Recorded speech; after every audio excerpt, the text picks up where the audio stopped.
रखना, this practical based on vertical income statement.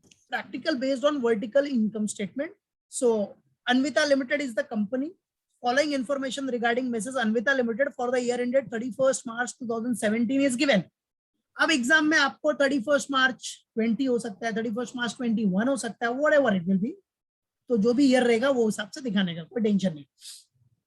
चलो, sales तो पता है ना बेटा, सबसे पहला आइटम होगा sales. Opening stock of raw material का ओपनिंग स्टॉक पता है ना आपका. जो वर्टिकल इनकम स्टेटमेंट देखो, वर्टिकल इनकम स्टेटमेंट में ये रॉ मटेरियल का ओपनिंग स्टॉक ये सब किधर जाता है बेटा? कॉस्ट ऑफ गुड्स सोल्ड में, बराबर. कॉस्ट ऑफ गुड्स सोल्ड में सब आ जाएगा आपका. रॉ मटेरियल से related opening stock, work in progress से रिलेटेड, बराबर, फिनिश गुड्स से रिलेटेड सब कॉस्ट ऑफ गुड्स सोल्ड में आएगा, है कि नहीं? बराबर. तो ये COGS. स्टाफ सैलरी क्या है? स्टाफ सैलरी याद रखना ऑफिस एक्सपेंस. क्या बेटा? Office and administration. Office expense देखो, ऑपरेटिंग एक्सपेंस पता है ना आपको. ऑपरेटिंग एक्सपेंस में 3 बाइफर्केशन था फॉर्मेट में अपने. पहला था ऑफिस एंड एडमिनिस्ट्रेशन, सेकंड था सेलिंग एंड डिस्ट्रीब्यूशन, और थर्ड था फाइनेंस चार्जेस. ठीक है. तो स्टाफ सैलरी क्या हो गया? Office and administration. Salesman salary क्या होगा अपना? Selling and distribution. यस और नो? तो सेल्समैन सैलरी हो गया selling and distribution. Bank charges आपका क्या बेटा? फाइनेंस एक्सपेंस है. Bank charges is what? It's a finance expense. उसको फाइनेंस चार्जेस भी बोल सकते हैं हम लोग. फ्रेट इनवर्ड क्या अपना? COGS. सिंपल. फ्रेट इनवर्ड मतलब वही परचेस के टाइम पे जो भी आपने फ्रेट दिया या कैरेज दिया, तो वो आपका क्या होता है बेटा? कॉस्ट ऑफ गुड्स सोल्ड के आइटम में आ जाएगा. देखा ना, opening stock of raw material plus purchase of raw material plus purchase expense. तो फ्रेट इनवर्ड क्या होता है? Freight inward and carriage inward is like a purchase expense.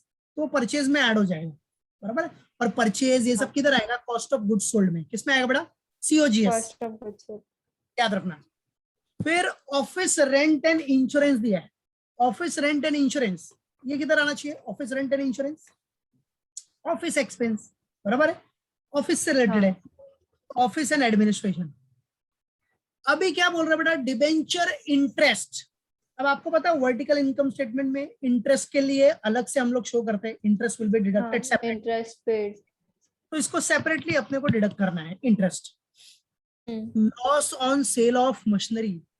बेटा loss on sale of machinery ये क्या है? Non operating expense. This is what? Non operating expense. याद रखना. नॉन ऑपरेटिंग एक्सपेंस में देखो मैंने बताया, एग्जांपल दिया, कोई भी loss on sale of assets होगा तो that is what? Non operating expense. Yes और नो? हाँ. और अगर profit on sale of assets होगा तो वो नॉन ऑपरेटिंग इनकम. याद रखना. So this is loss on sale of machinery is non operating expense. Then बेटा what is given? Printing and stationery. अभी प्रिंटिंग एंड स्टेशनरी है तो printing and stationery is common, that is office expense. Direct expense तो अपना cost of goods sold में ही आएगा बेटा. भाई जो भी डायरेक्ट एक्सपेंस से रिलेटेड है वो सब कॉस्ट ऑफ गुड्स सोल्ड का आइटम. याद रखना. फिर क्या बोलता है? Profit and loss account credit balance. तो प्रॉफिट एंड लॉस अकाउंट का क्रेडिट बैलेंस है, मतलब अपने पास पहले से ये रिजर्व एंड सरप्लस है, पहले से अपने पास P&L का क्रेडिट बैलेंस है आपके पास, बराबर है? मालूम पड़ा? तो पहले से अगर आपके पास P&L का क्रेडिट बैलेंस है, इसका मतलब क्या? ये लास्ट ईयर कुछ प्रॉफिट आपने रिजर्व रखा रहेगा, बराबर है? तो वो P&L का क्रेडिट बैलेंस हो गया. P&L का credit balance. Got it? Yes sir. उसके बाद क्या बोल रहा है? Depreciation on patterns. बेटा पैटर्न से रिलेटेड डेप्रिसिएशन किधर आना चाहिए? देखो पैटर्न्स मतलब ये सब फैक्ट्री से रिलेटेड हो गया. डेप्रिसिएशन ऑन पैटर्न्स, मशीनरी, ये सब फैक्ट्री में यूज होता है ना बेटा. तो उससे रिलेटेड अगर डेप्रिसिएशन हुआ तो फैक्ट्री से रिलेटेड अगर कुछ भी आएगा तो क्या होता है? फैक्ट्री ओवरहेड्स, है कि नहीं? तो फैक्ट्री ओवरहेड मतलब वो सब कॉस्ट ऑफ गुड्स सोल्ड में आ जाएगा. किसमें आ जाएगा? Cost of goods sold. चलो तो ये दोनों आपका COGS से रिलेटेड हो गया. देन रिटर्न इनवर्ड मींस क्या हो गया? Sales return. तो क्या हो जाएगा? Minus from sales. यस और नो? यस. तो रिटर्न इनवर्ड क्या हो गया बेटा? सेल्स रिटर्न मतलब minus from sales. That's it. उसके बाद क्या है, purchase of raw material, purchase raw material purchase किया आपने बेटा, रॉ मटेरियल अगर आपका परचेज होगा तो नॉर्मल सी बात है सीओजीएस का आइटम हो गया कि नहीं हो गया, हाँ, it's related to COGS. Then next is what, commission allow, commission allowed, commission selling and allow, distribution. हाँ कमीशन आपने अलाउ किया, कमीशन दिया, तो नॉर्मल सी बात है कमीशन किसके ऊपर देते हैं हम लोग, भाई नॉर्मली सेल्समैन को ही देते हैं कमीशन, बराबर है. हाँ. और सेल्स बढ़ाने के लिए हम लोग कमीशन भी देते हैं, भाई चलो सेल्स बढ़ेगा कम से कम इसी बहाने कमीशन दिया था, है कि नहीं. तो ये सेलिंग हाँ, हो गया, सेलिंग एंड बराबर है, डिस्ट्रीब्यूशन एक्सपेंस हो गया. distribution expense. हाँ, फिर ट्रांसफर टू जनरल रिजर्व, अब जनरल रिजर्व में ट्रांसफर किया है तो इसको बोलते हैं बेटा एप्रोप्रिएशन. क्या बोलते हैं इसको, appropriation. एप्रोप्रिएशन. तो ये क्या करना है, जब जितना प्रॉफिट आएगा उसमें से ट्रांसफर टू जनरल रिजर्व दिखा देना, minus transfer to general reserve, what it, बराबर है. तो ये सब हाँ. आपको पर्टिकुलर्स दिया है, आइटम्स दिए है कि ये सब का ट्रीटमेंट, ये सब का किधर इफेक्ट जाएगा, याद रखना. फिर आपको क्या दिया है, एग्जीबिशन एक्सपेंस. बेटा exhibition expense is related to what, selling and distribution expense, sales बढ़ाने के लिए, है कि नहीं, बराबर. एग्जीबिशन एक्सपेंस हो गया अपना selling expense. Repairs of computer, computer का रिपेयरिंग किया तो कौन सा एक्सपेंस है, कंप्यूटर का रिपेयर, ऑफिस, बराबर. कंप्यूटर का रिपेयर मतलब कंप्यूटर किधर यूज करते हो, ऑफिस में ना, तो उससे रिलेटेड अगर कुछ भी खर्चा रहेगा, एक्सपेंस रहेगा, तो that is what office expense. Yes और नो. Yes. फिर क्या बोल रहा है बेटा, closing stock of work in progress. बेटा Cost वर्क of goods आ sold. गया, रॉ मटेरियल से रिलेटेड आ गया, फिनिश गुड से रिलेटेड आ गया, तो उसके लिए अपना कॉस्ट ऑफ गुड सोल्ड है ना, बराबर है. हाँ, तो कॉस्ट ऑफ गुड सोल्ड में वेजेस, अभी वेजेस cost मतलब of goods यार sold. खाली वेजेस दिया मतलब क्या हो गया, डायरेक्ट वेजेस ही हो गया ना. तो ये सब अपना हाँ. कॉस्ट ऑफ गुड सोल्ड का आइटम हो गया. किसका आइटम हो गया बेटा, Cost of goods sold. Cost of goods sold. अभी आपको दिख रहा है फिनिश गुड्स भी है आपके पास, दिख रहा है फिनिश गुड्स, हाँ, फिनिश गुड्स. बेटा अगर फिनिश गुड्स है, इधर क्या बोल रहा है, purchase of finish goods 80,000. cost of goods sold. Yes that's it, बराबर है. जो भी फिनिश गुड्स है मतलब क्या हो गया, कॉस्ट ऑफ गुड्स सोल्ड ही हो गया आपका, सिंपल सा फंडा है.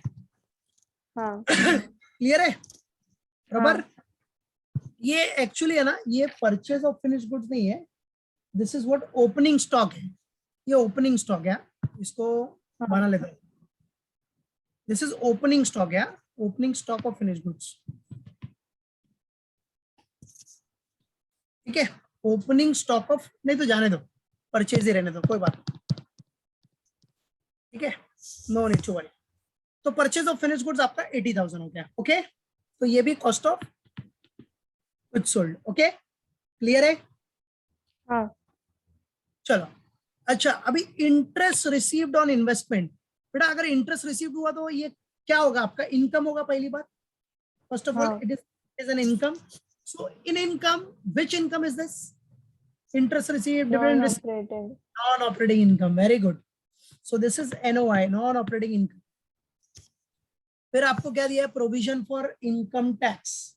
बेटा ये तो कॉमन सी बात है, जब नेट प्रॉफिट बिफोर टैक्स आएगा तो उसमें से ये इनकम टैक्स आपको क्या करना है, माइनस करना है, बस. ठीक है, हाँ. तो ये तो टैक्स से रिलेटेड ही हो गया, मतलब जब भी नेट प्रॉफिट बिफोर टैक्स आएगा तो उसमें से टैक्स का प्रोविजन माइनस करना है. ओके,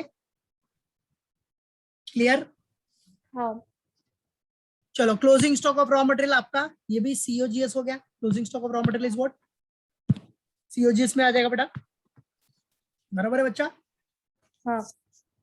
फिर उसके बाद बोलता है sale of scrap.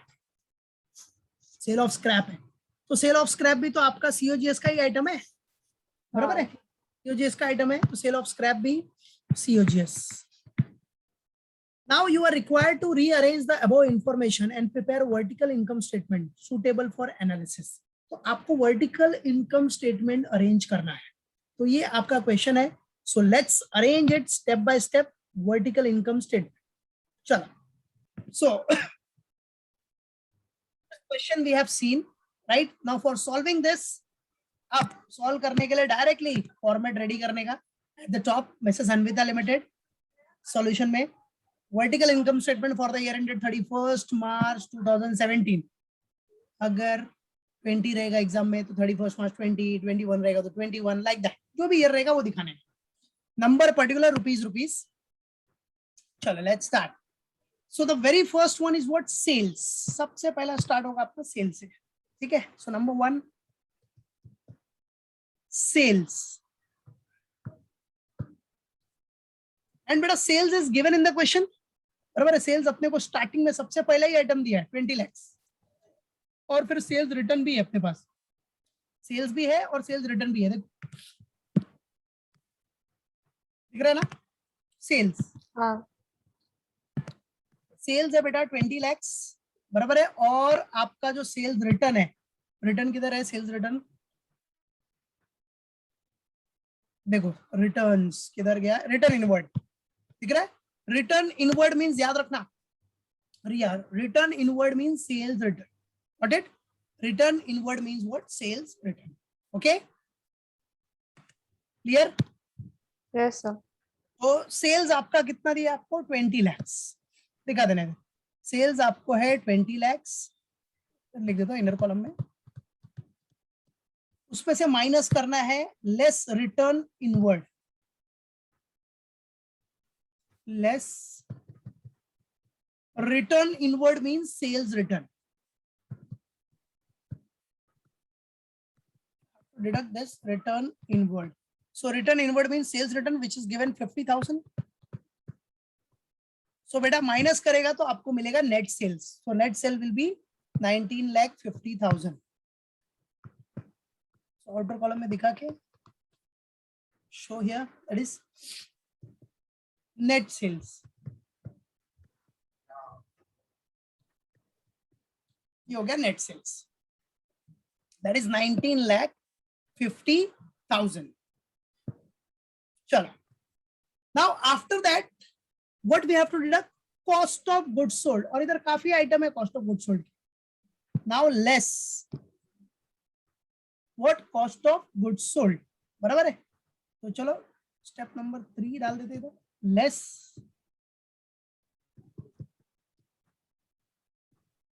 Cost of goods sold.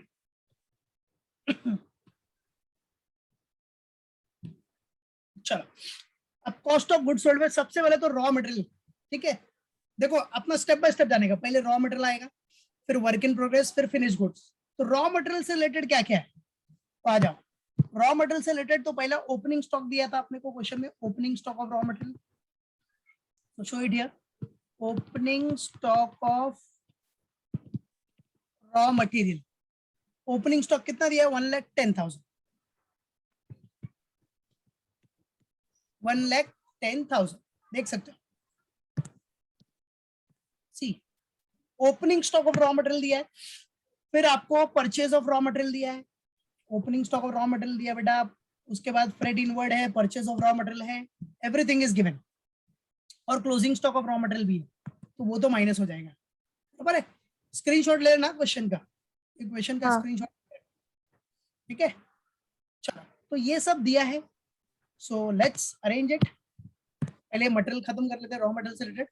Opening stock of raw material 1,10,000 plus उसमें क्या करना पड़ेगा अपने को, add purchase of raw material, purchase of raw material that is RM, वो दिया है अपने को 5 लाख। और क्या और क्या ऐड करना बेटा, फ्रेट इनवर्ड, सो ऐड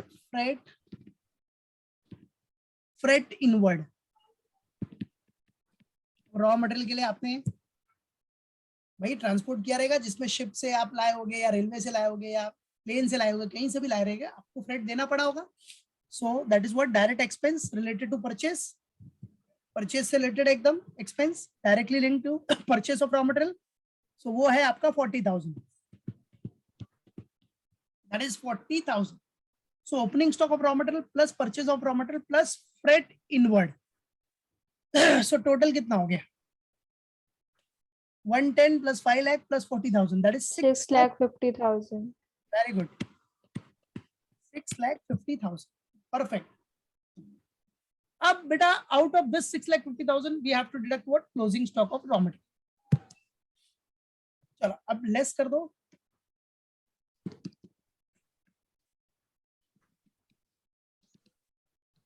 क्लोजिंग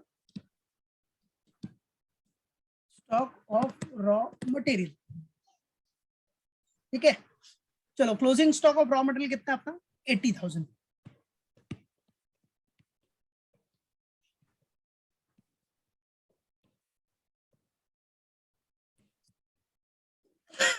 चलो तो 6,50,000 माइनस 80 कितना आ गया? 5,70,000.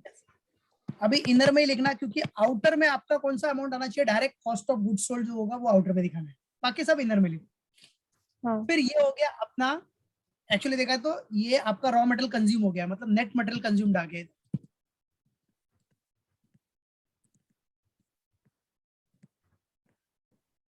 रॉ मटेरियल कंज्यूम का फॉर्मूला ही है opening stock of raw material plus purchase expense minus closing stock of raw material.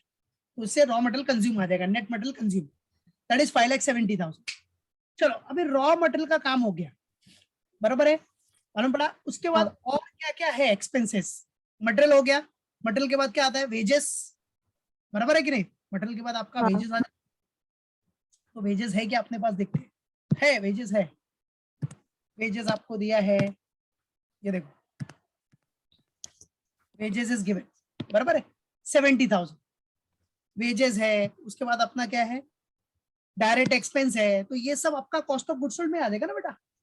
Cost sheet देखा है ना, कॉस्ट शीट में डायरेक्ट मटेरियल, डायरेक्ट लेबर मतलब डायरेक्ट वेजेस, फिर डायरेक्ट एक्सपेंस, बराबर है. उसके बाद फैक्ट्री से रिलेटेड एक्सपेंस, राइट. तो वो सब कॉस्ट ऑफ गुड्स सोल्ड के लिए एक स्टेप है अपना. कॉस्ट ऑफ गुड्स सोल्ड निकालने के लिए स्टेप बाय स्टेप जाते हैं हम लोग, कि पहले direct material, direct labour, direct expense, फिर फैक्ट्री का एक्सपेंस, ऐसे स्टेप बाय स्टेप आपको कॉस्ट ऑफ गुड्स सोल्ड मिलता है, बराबर है कि नहीं? हाँ. तो चलो, तो वेजेस दिखा देते बेटा, wages. So next one is what? Wages.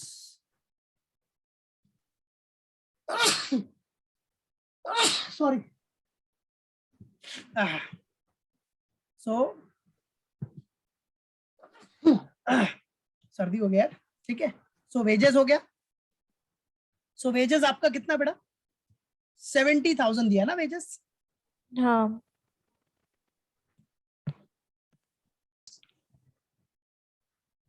तो याद रखना, वेजेस हो गया, wages is what? 70,000. Then direct expenses.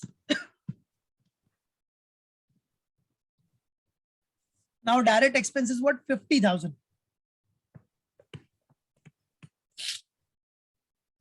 ठीक है. चलो अब फैक्ट्री से रिलेटेड क्या क्या एक्सपेंसेस था अपने को? डेप्रिसिएशन ऑन मशीनरी था, डेप्रिसिएशन ऑन पैटर्न्स था, यस और नो? तो वो सब फैक्ट्री से रिलेटेड.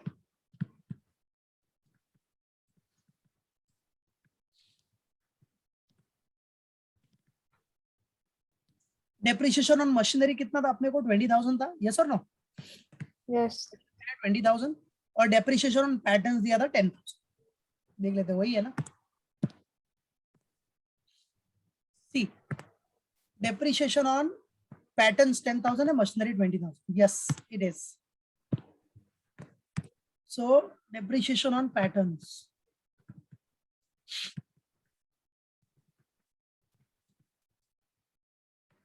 10,000. पैटर्न्स का डेप्रिसिएशन है 10,000.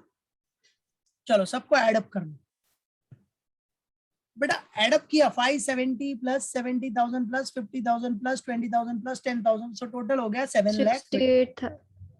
हाँ. 70 7 plus lakh. 70 plus 50 plus 20 plus 10, हाँ. 7,20,000 आ रहा है कि नहीं? चेक कर लो. हाँ. तो 7,20,000, राइट, बराबर है. Yes sir. हाँ. फिर आपको पता है फैक्ट्री में आपका WIP भी आता है. WIP फैक्ट्री में, फैक्ट्री का स्टॉक में WIP आएगा, वर्क इन प्रोग्रेस. और वर्क इन प्रोग्रेस अपने को दिया भी है बेटा, क्वेश्चन में क्या दिया? वर्क इन प्रोग्रेस से रिलेटेड इंफॉर्मेशन. हमेशा याद रखना, ओपनिंग स्टॉक रहेगा तो प्लस, क्लोजिंग स्टॉक रहेगा तो माइनस. तो इधर वर्क इन प्रोग्रेस का कौन सा स्टॉक दिया है अपने को? इज इट ये रहा, क्लोजिंग स्टॉक है. Only closing stock of raw closing stock of work in progress is given. तो बेटा closing stock of work in progress क्या हो जाएगा? माइनस, यस और नो, है कि हाँ. नहीं? और फिर फैक्ट्री से रिलेटेड स्क्रैप जो फैक्ट्री में निकला है, जो स्क्रैप निकलेगा फैक्ट्री में वो भी आपने सेल किया है, तो वो भी माइनस हो जाएगा। यस और नो? बराबर। तो चलो आ जाओ। So less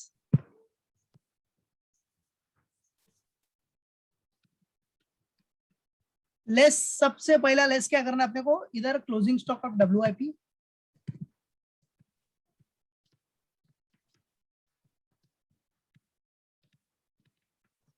closing stock of WIP that is कितना है 40,000 लेस करना है। तो लेस करने के लिए ब्रैकेट शो कर देता हूँ ताकि आपको इजीली मालूम पड़े। उसके बाद नेक्स्ट पेज पे बनाता हूँ, नेक्स्ट पेज पे कंटिन्यू होगा, फॉर्मेट विल बी कंटिन्यू।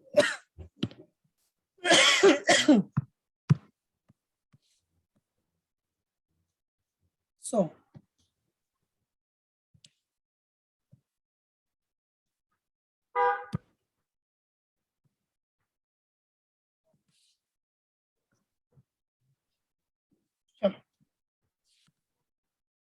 तो लेस क्लोजिंग स्टॉक का WIP 720 माइनस 40, आपका कितना आ गया 6,80,000।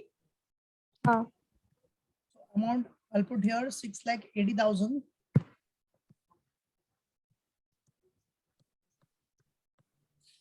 6,80,000। फिर कंटिन्यू करते हैं 6,80,000 के बाद नेक्स्ट अपना क्या है, अभी स्क्रैप भी माइनस करना पड़ेगा, sale of scrap, less sale of scrap, ये भी फैक्ट्री में ही आएगा। और स्क्रैप सेल हुआ मतलब उतना तो आपको कॉस्ट नहीं, उतना कॉस्ट आपका रिड्यूस हो जाएगा ना, स्क्रैप से कुछ मिल गया पैसा तो उतना कॉस्ट आपका रिड्यूस हो जाता है, राइट है कि नहीं? हाँ तो सेल ऑफ स्क्रैप किया, कितना स्क्रैप से मिला अपने को 20,000, तो उतने से आपका cost of goods sold reduce हो जाएगा 20,000। तो अभी कितना आएगा 680 माइनस 20 दैट इज 6,60,000। बराबर है? यस और नो?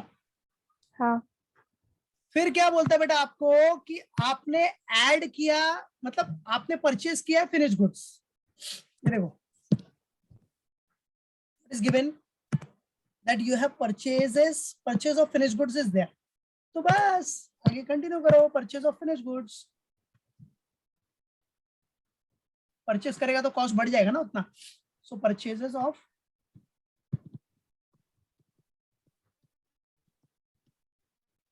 फिनिश गुड्स, तो कितना परचेज किया बेटा आपने 80,000। चलो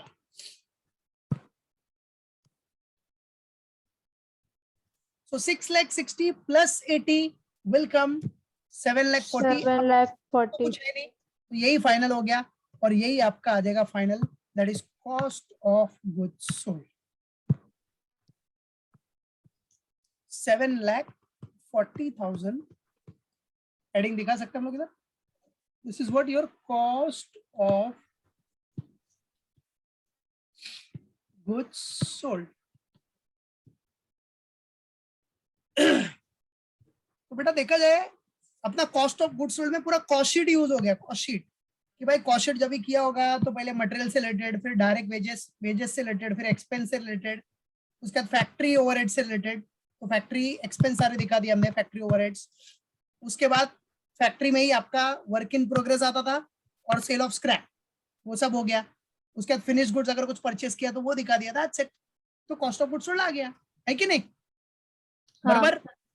चलो अब कॉस्ट ऑफ गुड्स सोल्ड आने के बाद अब हम लोग निकालते हैं अपना net profit, sorry gross profit. ठीक है, सेल्स, नेट सेल्स दिख रहा है आपको 19,50,000 minus cost of goods sold कितना है 7,40,000। तो भाई नेट सेल्स में से अगर cost of goods sold minus किया तो what you will get gross profit. Yes और no? What you will get? Gross profit. तो ये नंबर कौन सा हो जाएगा? Fourth. So fourth number will be your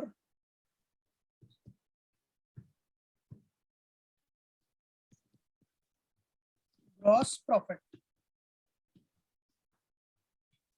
So gross profit कितना आ रहा है बेटा अपने को? 19,50,000 minus 7,40,000. 19,50,000 minus 7,40,000. So our gross profit answer is what? 12 lakh 10 कैलसी में चेक करके देखो कितने आ रहा है 12 lakh 10,000 19 lakh 50 minus this 7 lakh 40 okay चलो नेक्स्ट बेटा अभी ग्रॉस प्रॉफिट के बाद क्या करते हैं हम लोग less operating expenses so fifth one will be what less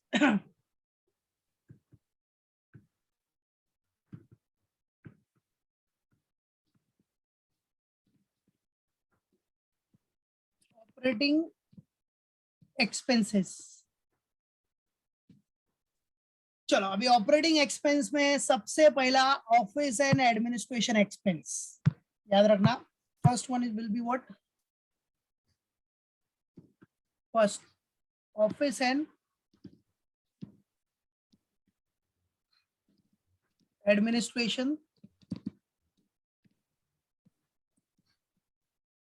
expense ठीक है अभी नेट सेल्स में से cost of goods sold minus किया आपने cost of goods sold minus करके ग्रॉस प्रॉफिट मिला अब फिर ग्रॉस प्रॉफिट के बाद अब जितने भी इनडायरेक्ट एक्सपेंस में जो भी ऑपरेटिंग एक्सपेंसेस है like office and admin selling and distribution finance charges वो सब माइनस करके हम लोग क्या निकालेंगे ऑपरेटिंग प्रॉफिट ठीक है सो ऑफिस एंड एडमिनिस्ट्रेशन एक्सपेंस में अपने पास कौन से खर्चे ऑफिस एंड एडमिन से रिलेटेड तो आ जाओ देखते हैं तो सी ऑफिस एंड एडमिन से रिलेटेड क्या क्या था अपने पास स्टाफ सैलरी था बराबर है बेटा स्टाफ सैलरी है फिर क्या है अपना प्रिंटिंग एंड स्टेशनरी है बराबर है printing and stationery and then इधर रिपेयर्स ऑफ कंप्यूटर है कंप्यूटर का रिपेयर है ये भी ऑफिस का है और कौन सा बेटा और कुछ है क्या अच्छा ऑफिस रेंट एंड इंश्योरेंस इधर भी है तो 4 items are there 4 office and administration expense है दिखा दो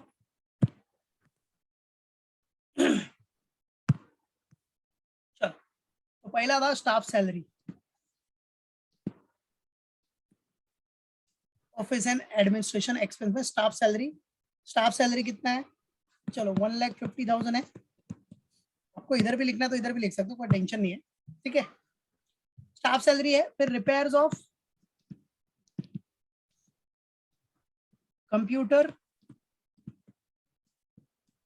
कंप्यूटर का रिपेयर है आपके पास 5,000 then office rent and insurance office rent and insurance चलो ऑफिस रेंट एंड इंश्योरेंस है 45,000 देन अच्छा प्रिंटिंग स्टेशनरी भी था राइट प्रिंटिंग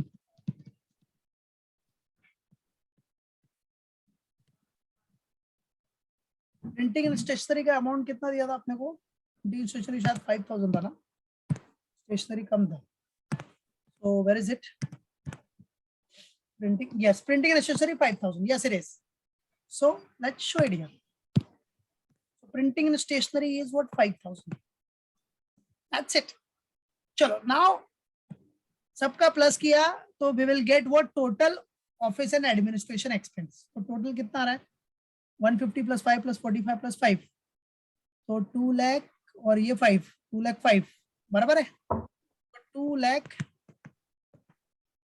5,000 ये क्या हो गया आपका total administration expense total office and administration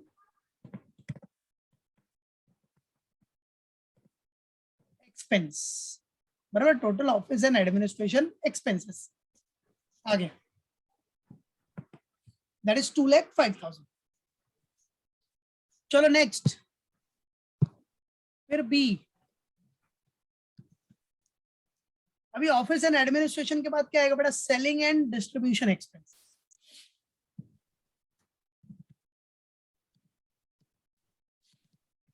selling and distribution expenses चलो बेटा अभी सेलिंग एंड डिस्ट्रीब्यूशन एक्सपेंसेस में क्या है अपने पास So selling and distribution expense में the very first one is what? चलो, तो पहला आपने को दिया है salesman salary. First one is given salesman salary.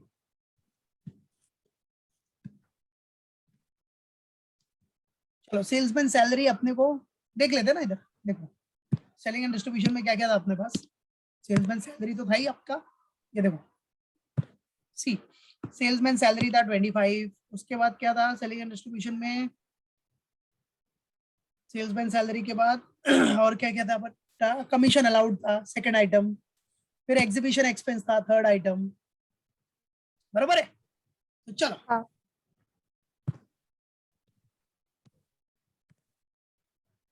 So salesman salary आपको दिया था 25,000 and commission allowed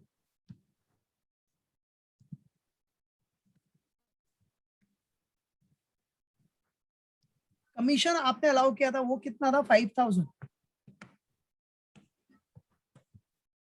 commission allow is what 5,000 and then exhibition expense is what 35,000.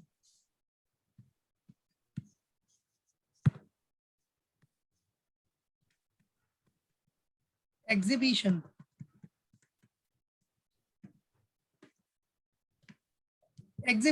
expenses ये था बेटा 35,000 एग्जीबिशन एक्सपेंस. तो salesman salary commission allowed exhibition expense सबका total किया 25 plus 5 plus 35 तो कितना हो गया 65,000. तो 65,000 आपका हो गया क्या total selling and distribution expense. Total selling and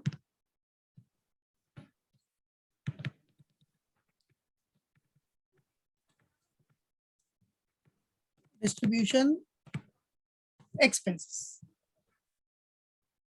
Total selling and distribution expenses that is 65,000. बराबर. हाँ. चलो ये भी हो गया. अभी नेक्स्ट पेज पे कंटिन्यू कर रहा हूं फॉर्मेट. नाउ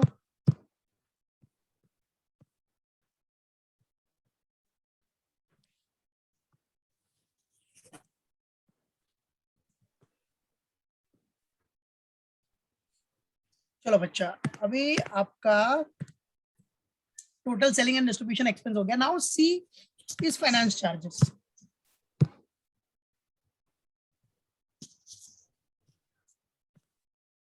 सी आपका हो जाएगा बेटा फाइनेंस चार्जेस. और फाइनेंस चार्जेस में है आपके पास वो बैंक चार्जेस था ना अपना फाइनेंस चार्जेस.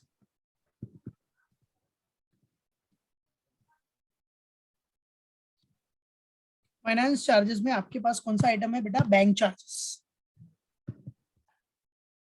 यस और नो क्वेश्चन में देखा था bank Yes. Charges. Bank charges क्या आपका फाइनेंस हाँ. चार्ज. सो बैंक चार्जेस आपका कितना है 10,000 दिया था बेटा. That's it. अभी आप देखो बेटा आपका टोटल ऑफिस एंड एडमिन आ गया 2,05,000 एडमिन एक्सपेंस. सेलिंग एक्सपेंस आ गया आपका मतलब selling and distribution expense 65,000. So हाँ. 2,05,000 plus 65 that is 2,70,000 और प्लस 10,000 फाइनेंस चार्जेस. टोटल हो गया 2,80,000. अब ये जो 2,80,000 आया this is what known as total operating expense. ये क्या हो गया आपका टोटल ऑपरेटिंग एक्सपेंसेस है कि नहीं. हाँ. बराबर है.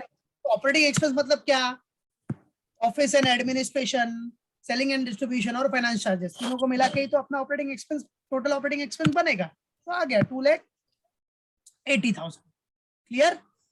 अब हाँ. क्या करना बेटा आपके पास ग्रॉस प्रॉफिट है 12,10,000 और ऑपरेटिंग एक्सपेंस है 2,80,000. चलो माइनस करोगे तो आपको मिलेगा क्या ये माइनस कर दो तो आपको मिलेगा operating profit before interest. Yes और no. Yes. You will get your fifth item हो गया ना sixth one. You will get your operating profit before interest. So operating profit before interest आपको कितना मिल गया? 12 lakh 10 minus 2,80,000। So operating profit before interest मिल गया आपको 9,30,000। यस और no? Operating Yes, sir. Profit 9,30,000। That's it. अब उसके बाद अपने को क्या करना है? माइनस करना है interest, less interest. Before interest के बाद लेस इंटरेस्ट कर दे। इंटरेस्ट में क्या है अपना? Debenture interest.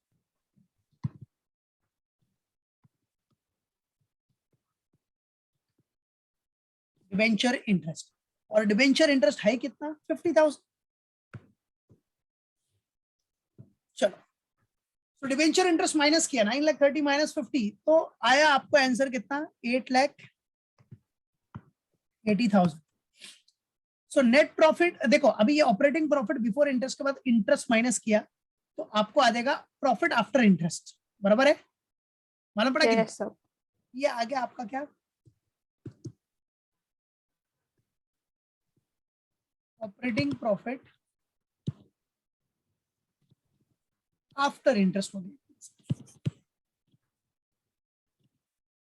Right? Profit after interest करके दिखा दिया।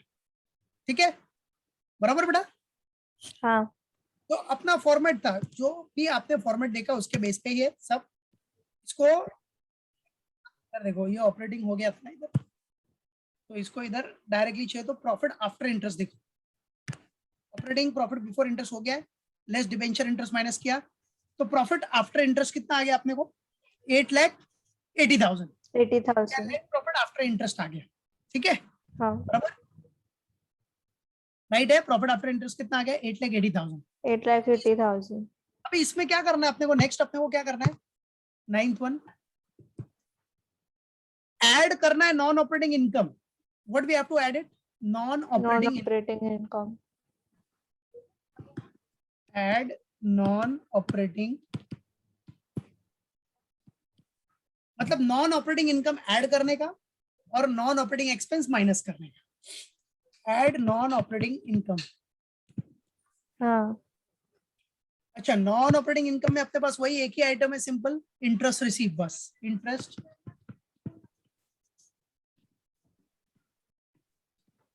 रिसीव्ड सिंगल आइटम है, तो डायरेक्ट आउटर कॉलम में दिखाते हैं कितना इंटरेस्ट रिसीव। 40,000 इंटरेस्ट रिसीव था 40, तो प्लस किया तो कितना हो गया? 9,20,000, है कि नहीं? बराबर? Yes, sir. अभी add non operating income, but less क्या करते हैं? Non operating expense, right? Yes, sir. Less करते हैं हम लोग नॉन ऑपरेटिंग एक्सपेंसेस। अभी नॉन ऑपरेटिंग एक्सपेंस में भी सिंगल आइटम ही है, एक ही आइटम है, single item non operating expense में। और वो आइटम कौन सा है बेटा? Loss on sale of machinery. Loss on sale of what? Machinery. यही सिंगल आइटम है अपने पास, दैट इज 10,000। ये माइनस करना बेटा, loss on sale of machinery. तो माइनस कर दोगे तो 920 माइनस 10 कितना आ गया? 9,10,000। Why? 9,10,000.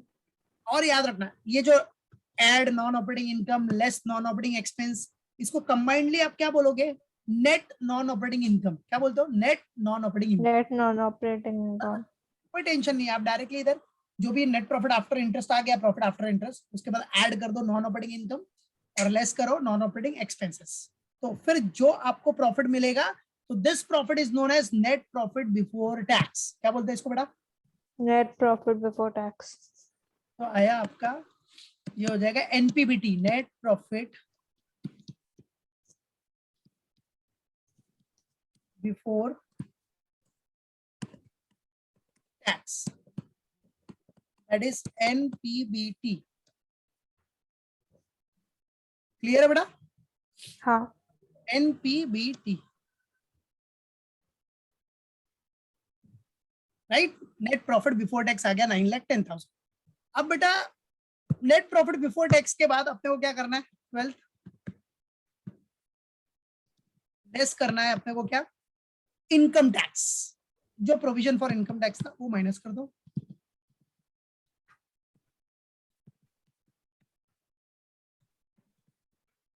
Provision for income tax, चलो इनकम टैक्स का प्रोविजन कितना अपना 2 लाख, तो माइनस करो। तो 9,10,000 माइनस 2 लाख तो कितना आ गया 7,10,000। तो इनकम टैक्स माइनस करने के बाद जो बचेगा प्रॉफिट उसको क्या बोलेंगे बेटा, net profit after tax. 13(1) will be what, net profit after tax, that is NPAT. Yes or no? Yes. Net profit after tax. चलो बेटा अब नेट प्रॉफिट आफ्टर टैक्स आ गया आपका 7,10,000। Now what we have to do, अब क्या करना है, जो प्रॉफिट एंड लॉस का बैलेंस था ना बेटा लास्ट ईयर का, ये देखो जो क्वेश्चन में दिया, P&L बैलेंस है आपका, क्रेडिट बैलेंस लास्ट ईयर का, वो क्या करना है आपको, एड अप करना है। 2,40,000 क्या करना है बेटा, add up, got it, right. Yes. तो ये जो बैलेंस दिया ना आपको वो क्या है, लास्ट ईयर का बैलेंस है प्रॉफिट एंड लॉस का, इतना क्रेडिट बैलेंस था आपके पास, ठीक है, पहले से दिया है, मतलब बैलेंस ब्रॉट डाउन है वो, है कि नहीं। हाँ। तो आप इसमें उसको क्या करोगे बेटा, नेट प्रॉफिट बिफोर टैक्स में वो बैलेंस, सॉरी आफ्टर टैक्स में वो बैलेंस ऐड कर दोगे। सो ऐड, दिखा देना इसको, add what, profit and loss account,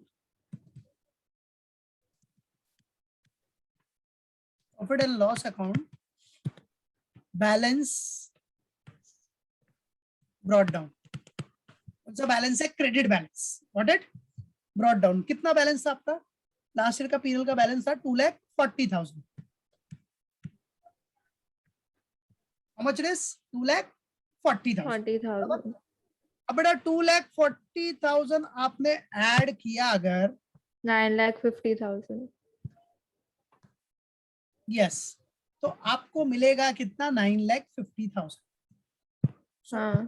तो आ गया 9,50,000।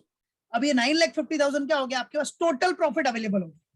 This is known as what, total profit.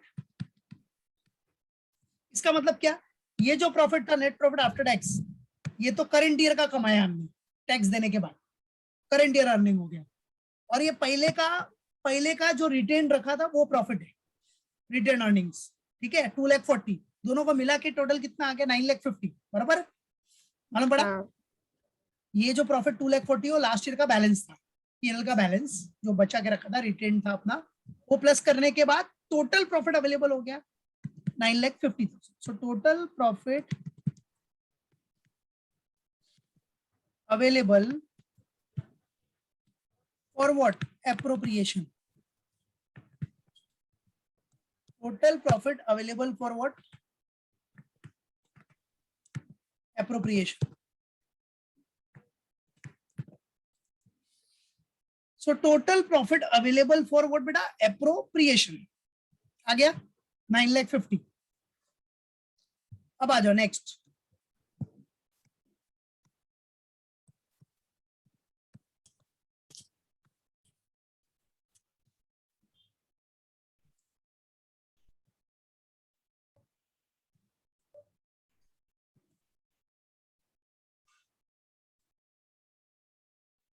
चलो total profit available for appropriation आ गया आपका 9,50,000। नाउ हाँ. अभी क्या करेंगे, एप्रोप्रिएशन, ये 14 हो गया, अभी 15 एप्रोप्रिएशन करो। 14 हो गया था ना अपना, लास्ट टाइम 14 था, यस, नाउ 15। सो 15 में हम करेंगे बेटा अभी एप्रोप्रिएशन।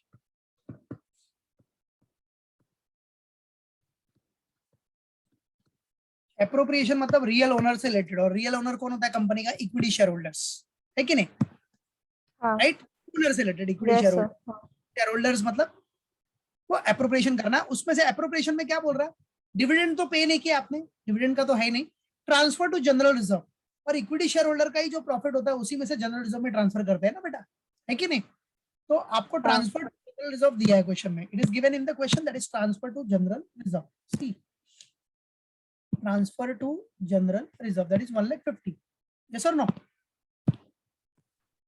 बराबर बेटा, हाँ तो transfer to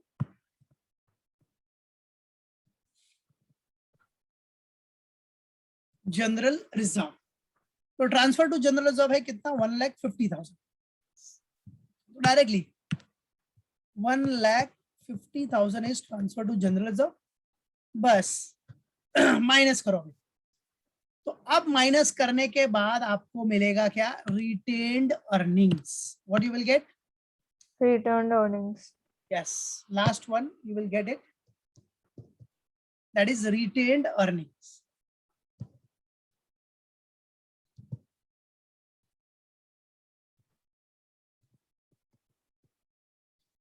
retained earnings, or we can say this as, क्या बोल सकते हैं इसको, profit and loss,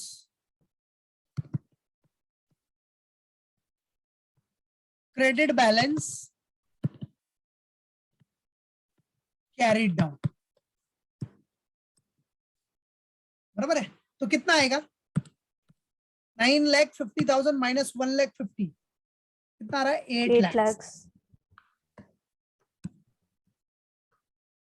that's it, so this is what are retained earnings, finish, ये हो गया आपका पूरा P&L statement arrange, got it, clear है, yes हाँ ऐसे आपको जो फॉर्मेट है वो फॉर्मेट के बेसिस पे जाना है, और वो फॉर्मेट के बेसिस पे आपको इसको क्या करना है बेटा, बनाना है, क्लियर, हाँ मालूम पड़ गया, हाँ ओके।